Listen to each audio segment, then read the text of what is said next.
Hello dear reader, today I will be discussing on the topic of game balance, and we'll look at TGMC and why it's so poorly designed and also through its multiple cycles it has lived past. And of course the current era of balance it is in. To understand what good game balance is, we must first understand what is game balance within a game. To define game balance, it is what the players are exposed to whilst fighting each other co-op or fighting targets with no consciousness PvE, and how much fun a player is having whilst fighting within and inside the game, and if the gameplay feels fluid. If we were to take example, let's say you are an infantryman with an assault rifle charging an open terrain position and gets killed by a sniper rifle.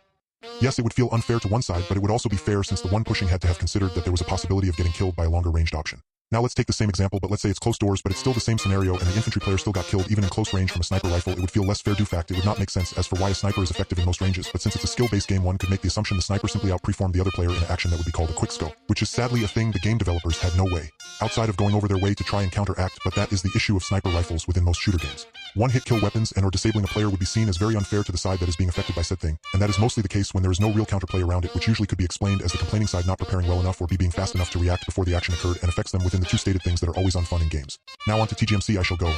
As early as I remember, which is during maturity part of its life, is the time I joined or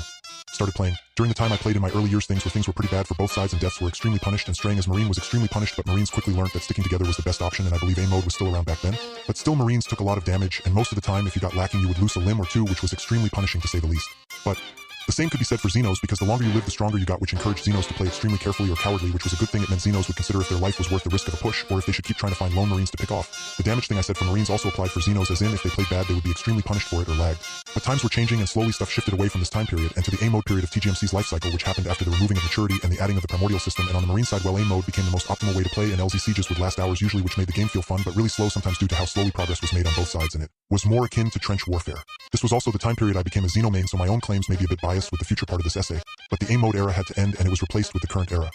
What do I even call this? The slug era? The tank and APC era? But back on topic, the game has been becoming more and more focused on burst damage, rather than teamwork. During this fact aim mode was removed and replaced with a system that needed Marines to huge each other with strong burst damage type weapons, which 4:47 PM was a horrible change in my honest opinion, and I will stand on this. Top of this, the Xenos had a big stat boost to compensate with the new playstyle Marines adopted, but sadly this didn't change some pre-existing things that until now in this current era of TGMC not been as prominent as before, have made the game in my honest opinion way worse, but that's mostly because within their design they didn't imagine them being utilized like this, which is why Xenos have also started changing their playstyles into more ranged and assassin type cast, trying to imitate the burst damage sort of situation they found themselves in. Kuro, our beloved maintainer, has started adding in a new system called Strain, and I will say it has potential, but most of this new strains are lacking in creativity and individuality and feel like they are just stronger cast than others or their predecessors. Which fine. But some of them feel really cheesy, focusing on stuns and are insane burst damage, as in the Globadier punishing Marines for sticking together and are cutting Marines off, or the Sizzler just obliterating any engineer defense with almost no counterplay. And I do hope in the near future we stray away from a burst damage orientated mindset, because it would not be healthy for either side, and the game is meant to be fun, not how many kills can I get simulator. So please consider if it's fun to fight and enjoyable to play against, and as it, yes, it's fun to fight shotgunners using buckshot and not buckshot. Yes, it's fun to fight almost any tier 2 that doesn't have an insane amount of stuns. And that's my issue. Xenos rely on too many stuns and it feels like a crunch, and same goes for Marines. Most Marines rely on staggers or a mechanic that disables a Xeno in some way, which is not fun for the other side if it happens, because stun should be a reward and or a getaway or a one-time use thing for one fight, and same goes for Marine staggers. It doesn't feel earned for doing the bare minimum of effort, which is just aiming a gun and shooting at a Xeno and it landing, which 1 out of 6 it will land and will hurt like hell, which will also enable the next shot to land too. All I plead to Kuro and the dev team is to think about if it's fun to fight against, because if both teams are using pure burst damage it will not feel fun for either side after a while.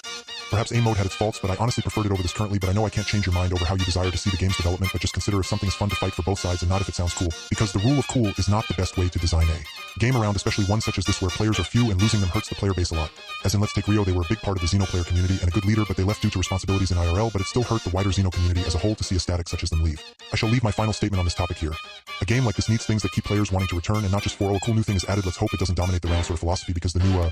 strain coder sprites are